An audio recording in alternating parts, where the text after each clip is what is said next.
دوستو ویڈیو شروع کرنے سے پہلے ہماری ریکویسٹ ہے، جنہوں نے ہمارے چینل کو سبسکرائب نہیں کیا تو پلیز جلدی سے ہمارے چینل کو سبسکرائب کر دیں۔ ہمارے حوصلہ افزائی کے لیے ہمارے چینل کو سبسکرائب کر دیں۔ ایک آدمی نے 1 کلو کے شاپر آٹے سے بھر دیے اور پھر تقریباً 50 سے 60 شاپر آٹے سے بھر کر اپنی گاڑی میں ڈالے۔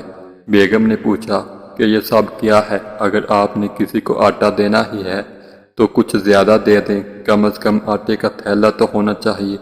آدمی نے اپنی بیوی سے صرف اتنا کہا کہ میں مدر کے اصلی مستحق لوگوں کی تلاش میں جا رہا ہوں، میرے حق میں دعا کرنا۔ اللہ تعالیٰ اپنے بندے کی نیت سے خوب واقف ہے اور میری نیت صاف ہے۔ یہ کہتے ہوئے اس نے اپنی گاڑی سٹارٹ کی اور گھر سے روانہ ہو گیا۔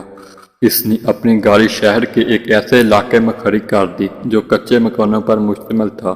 وہ گاڑی سے اتر کر زوردار آواز میں پکارنے لگا، آٹا لے لو، میں مفت میں آٹا دوں گا اور آپ لوگوں سے کسی قسم کا معاوضہ نہیں لوں گا۔ آٹے کا نام سنتے ہی لوگ گاڑی کے اطراف میں جمع ہونے لگے، مگر جیسے ہی ان کی نظر 1 کلو والے شاپر پر پڑی تو خاموشی سے واپس چلے گئے، اور ان میں سے کچھ نے بڑا بڑھانا شروع کر دیا کہ کنجوس آدمی 1 کلو آٹا دے کر ہم پر احسان کرنا چاہتا ہے۔ جب رش کم ہوا تو ایک بوڑھی عورت گاڑی کے پاس آئی اور کہا، بیٹا مجھے آٹے کی بہت ضرورت ہے۔ آدمی نے گاڑی سے 1 کلو والا شاپر نکالا تو ماں جی کو دے دیا۔ وہ آٹے کا شاپر لے کر جانے لگی تو آدمی نے پوچھا، اماں جی آپ نے یہ کیوں نہ کہا کہ یہ آٹا کم ہے؟ ماں جی کہنے لگی، بیٹا جس طرح کے حالات ہیں 1 کلو کا آٹا بھی میرے لیے کسی نعمت سے کم نہیں ہے۔ بوڑھی عورت شاپر لے کر گھر روانہ ہوئی اور اس آٹے کو ایک چھوٹے سے ڈرام میں ڈال دیا۔